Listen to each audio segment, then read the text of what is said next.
ध्यानाभ्यास के इस मुक्ति प्रदायिनी अनुष्ठान में आपका हृदय से स्वागत है, अभिनंदन है। ध्यानाभ्यास के लिए कृपया अपने नेत्रों को बंद कर लीजिए। हमें जिनेंद्र होना है। हम जिनेंद्र के चरण चंचरी कहें तो जिनेंद्र होने के लिए अपने इंद्रिय ज्ञान पर नजर रखिए। इंद्रिय ज्ञान से नहीं जीना है। अनावश्यक इंद्रिय ज्ञान नहीं हो, इतनी सावधानी रखें। सावधानी ही रक्षा करती है। असावधान रहना अच्छा नहीं है।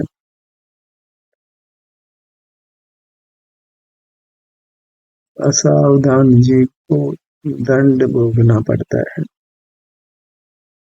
सावधानी एक ही है कि वृथा इंद्रिय ज्ञान नहीं हो। प्रतिज्ञा भी वास्तव में एक ही है कि मुझे इंद्रिय ज्ञान का निरोध करना है, जिनेंद्र होना है, संसारी नहीं रहना है।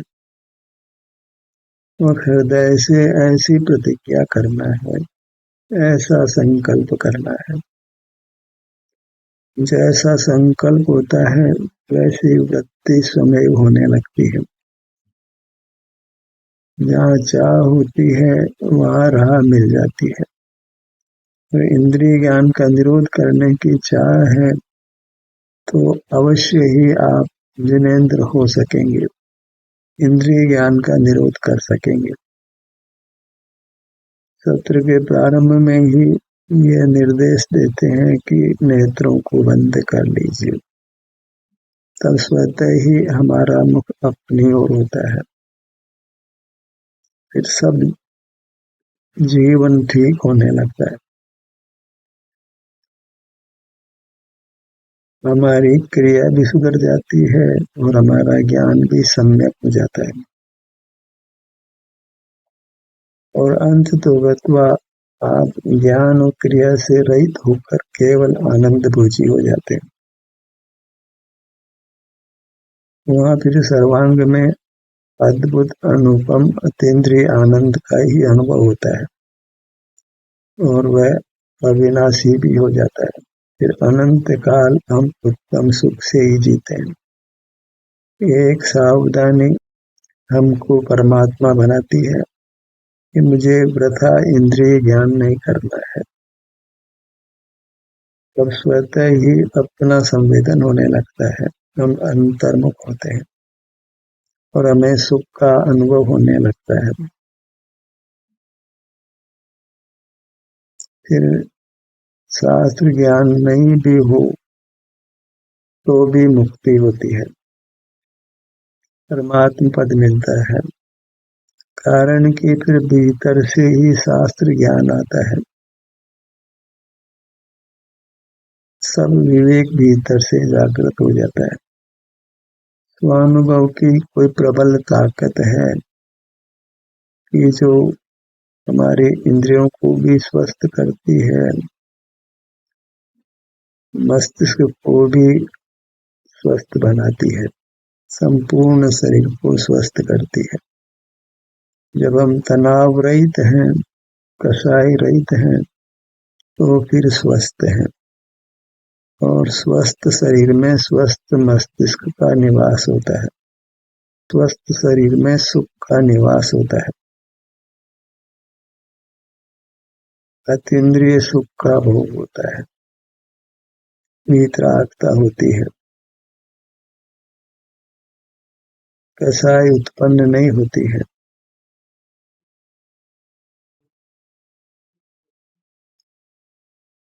ध्यानाभ्यास के लिए अपने ध्यान को अपने मुखमंडल पर लाइए।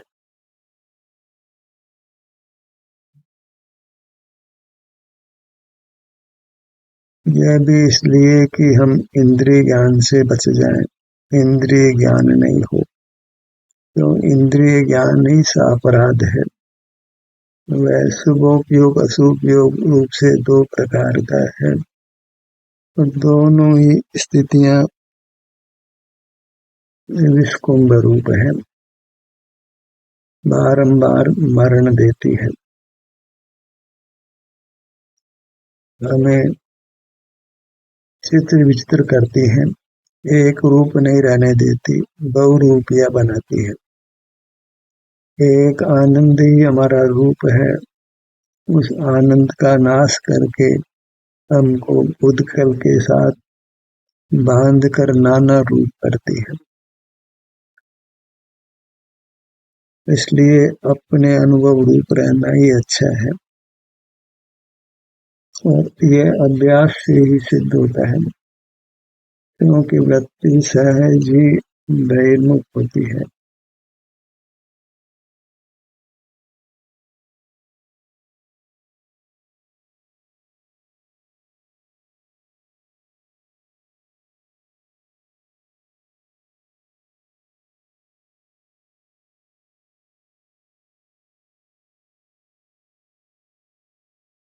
धारावाही रूप से बहिर्मुखता चल रही है, यद्यपि हमको हमारी मूर्त अनुभव में आती है, सभी जीवों को आती है, तथापि इंद्रिय ज्ञान बेलगाम होता है।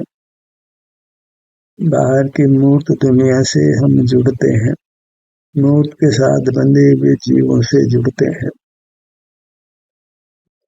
फिर भोजन पानी वस्त्र मकान वाहन नाना अवलंबन हो जाते हैं,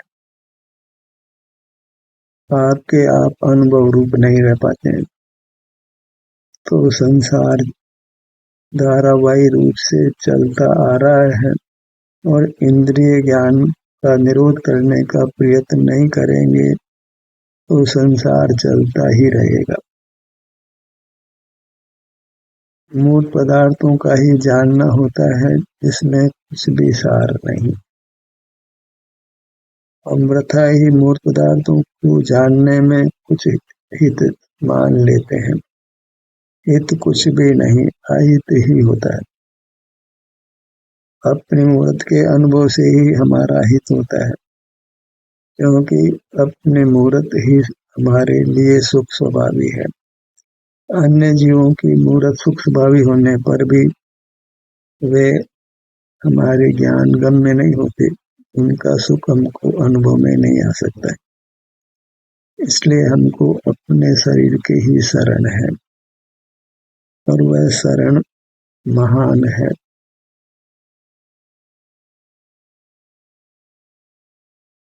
अपनी अमूर्त देह की ही शरण है, उस शरण को ही प्राप्त करना है।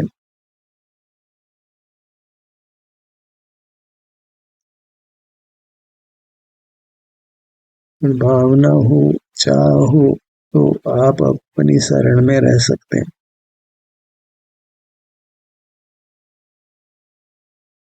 निज देश शरणम पवज्जामि, मैं अपने स्वरूप की शरण को प्राप्त करता हूँ, और वह शरण असीम सुख देती है। सिर के भाग पर आइए।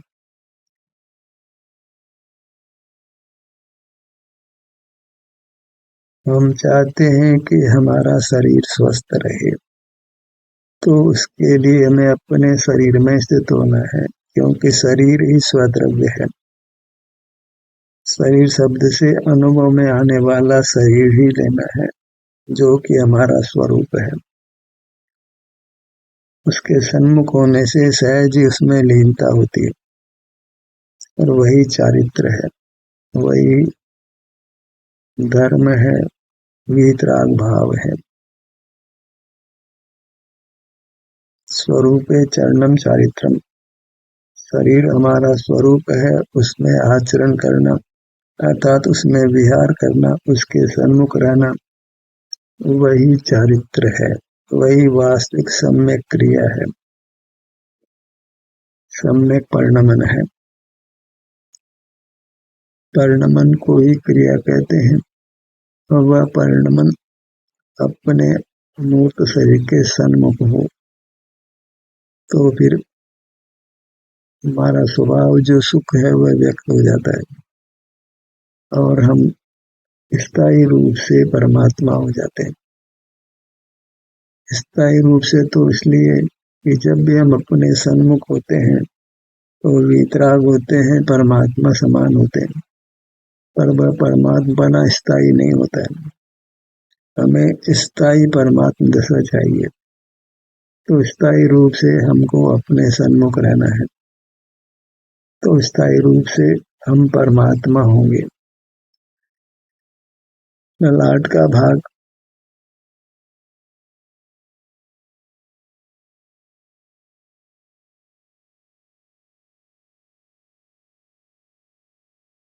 क्षण भर की अंतर्मुखता भी वृथा नहीं जाती है। अधिक समय नहीं रह पाए तो भी कोई विकल्प नहीं करना है। क्षण क्षण ही आप अपने उपयोग को अपनी ओर करते रहिए। हमें एक क्षण ही एक बार में मिलता है। आज तक दो समय एक साथ मिले नहीं है, तो पुरुषार्थ एक समय ही करना है। इसलिए ज्यादा भार नहीं है, तनाव नहीं लेना है। एकदम सरल, केवल वर्तमान क्षण अपने सन्मुख हो जाए। भ्रू मध्य पर आइए।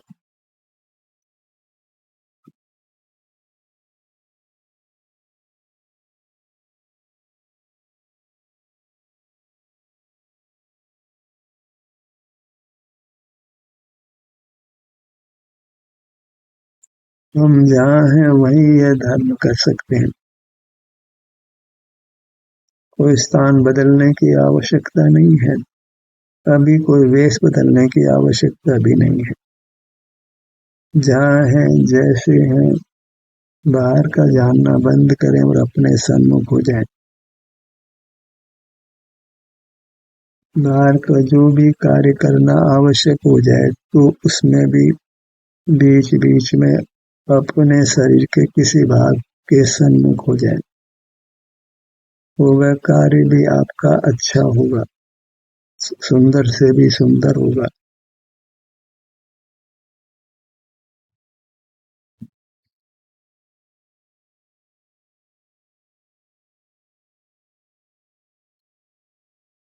आप लोकोत्तम भी होंगे। नेत्रों के पर अपने ध्यान को लाइए।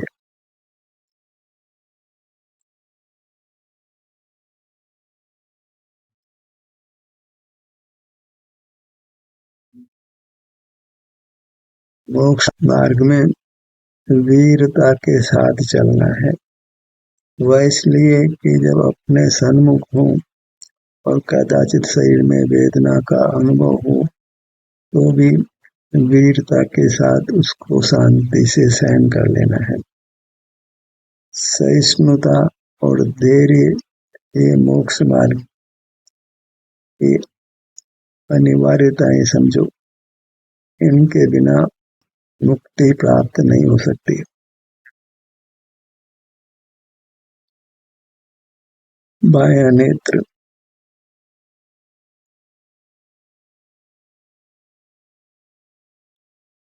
दायां नेत्र,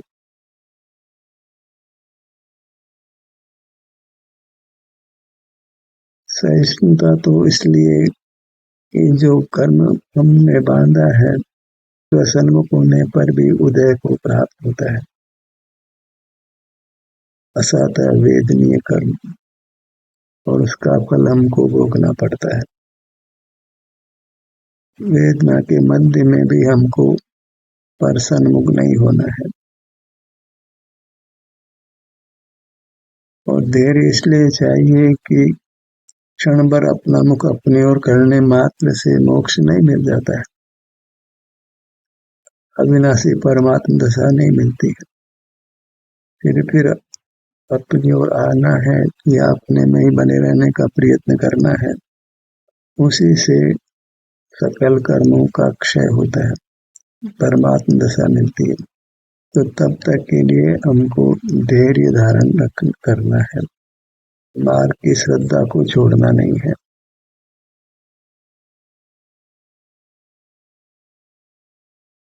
कानों के भाग पर आइए।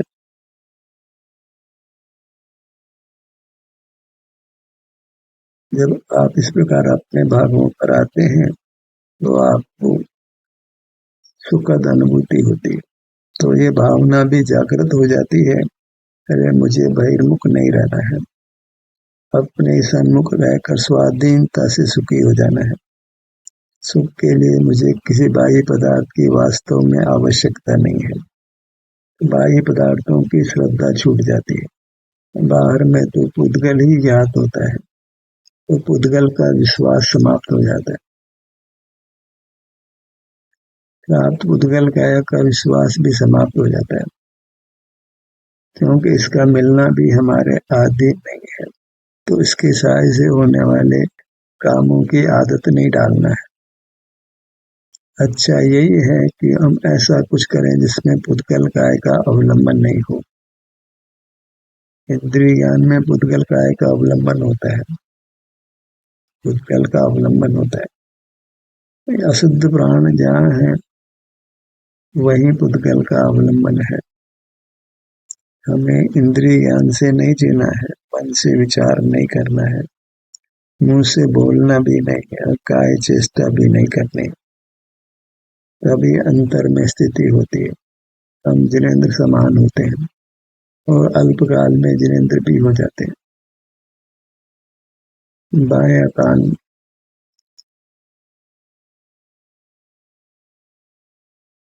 दायां कान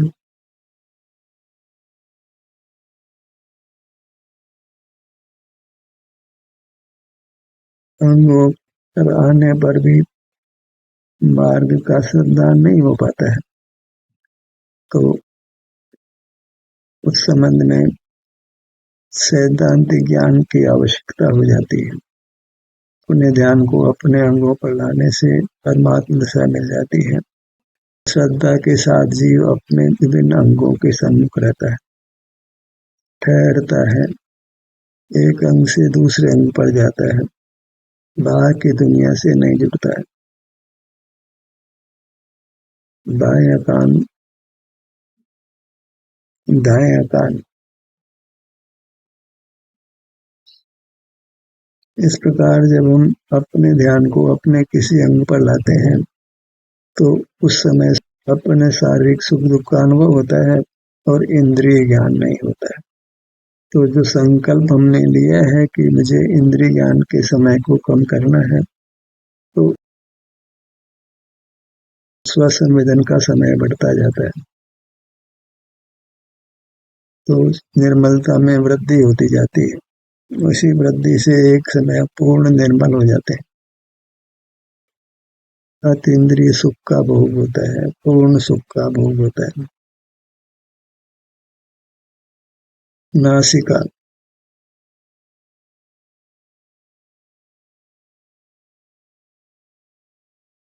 निर्देशित ध्यानाभ्यास में कोई दोष है तो यह है कि अभी हम सुनते भी हैं, वहां तक तो वास्तव में कोई गुण की प्राप्ति नहीं है, पर हम अपने सुझाव से, अपने प्रयत्न से, अपने सन्मुख रहते हैं। ज्ञान सत्र के दौरान तो ही सत्र से जुड़ने का लाभ मिलता है, क्योंकि आप अकेले होते हैं, कोई देखने वाला नहीं होता है, तो नियंत्रण आपको अपने पर करना होता है।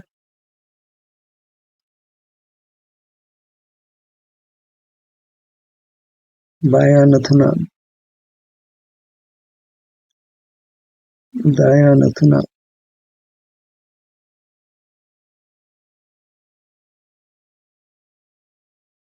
दोनों नथुने,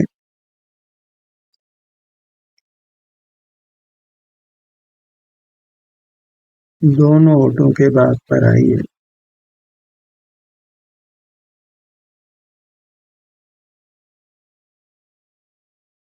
ऊपर का होठ नीचे का होठ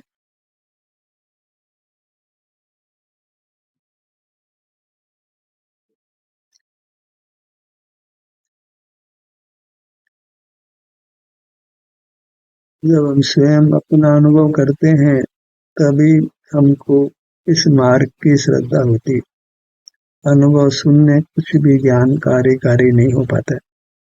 इसलिए हमें स्वानुभव करना है, अपने ध्यान को अपनी मूर्त पर लाना है, बाहर से हटना है, खुदगल का विश्वास छोड़ना है, अन्य जीवों का विश्वास भी छोड़ना है, बाह्य सकल जगत का विश्वास छोड़ना है, अपनी मूर्त का विश्वास जगाना है, क्योंकि मुक्ति की पर्याय अपनी मूर्त से आनी है, कहीं बाहर से नहीं आनी है।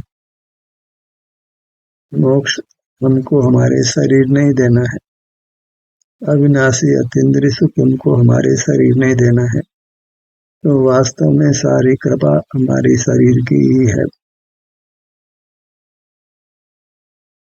इसलिए शरीर की भक्ति करना योग्य है, शरीर की महिमा लेना योग्य है। बारंबार शरीर का स्मरण हो और शरीर के सन्मुख ही रहें। परमात्मा के शरीर की तो दर्शन पूजन अभिषेक हम करते आए हैं। अपना दर्शन वह इंद्रियों से नहीं होता, वह इंद्रियों का बंद करके होता है। वह उपयोग को हम अपने शरीर पर लाते हैं, तो वहाँ जो भी संवेदना मिलती है उसको प्रमोद से भोगते हैं। मुख के भीतर जीवा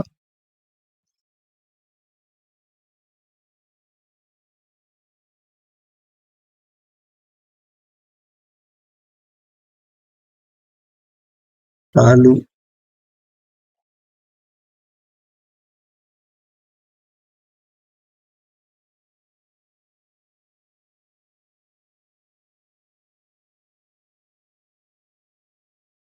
हमें यह जान लेना है कि हमारा हर भाग अमृत रूप है, हर भाग परमात्मा रूप है। हमें अपने शरीर के प्रति परमात्मा बुद्धि करना है, अपने शरीर के सन्मुख होकर ही ये मानना है कि मैंने परमात्मा दर्शन किया।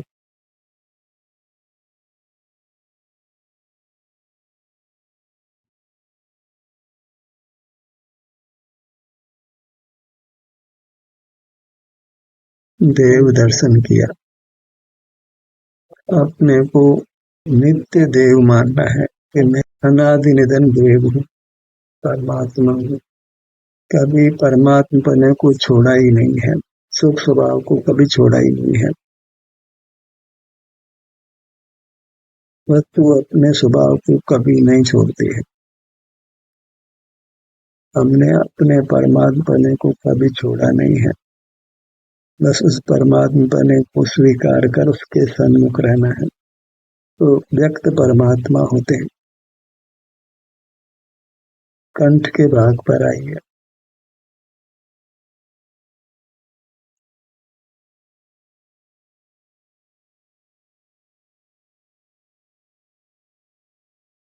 अपना मुख अपनी ओर रखते हैं, अपने आभ्यंतर शरीर की ओर, तो निश्चित ही हमको अतीन्द्रिय सुख अनुभव में आता है। बस हमको उसकी पहचान करनी है। बाहर में कितना राग द्वेष संबंधी आकुलता है, और जब अपने किसी भाग के सन्मुख होते हैं तो एक तो रागादिजनक आकुलता नहीं है, दूसरा परिणति ऊर्ध होती है। ऊर्ध होती है माने अधिक सुख रूप होती है, इंद्रिय होती है, अनुपम होती है। जाति अंतर होती है, माने वह संसार जाति रूप नहीं है, वह मोक्ष की जाति रूप है, परमात्मा की जाति रूप है। अंतर्मुख है तो हमारे परिणाम की जाति परमात्मा की जाति से मिलती है।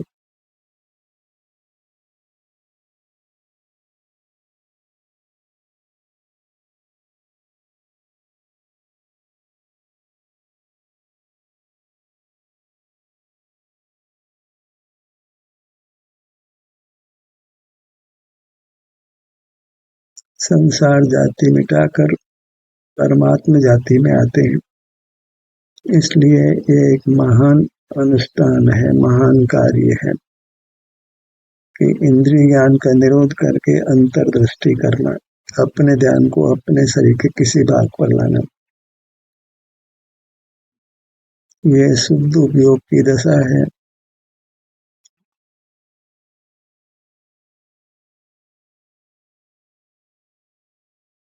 गर्दन का भाग,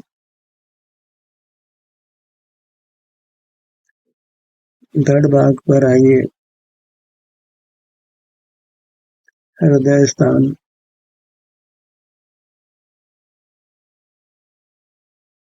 पेट, दाहिनी भुजा,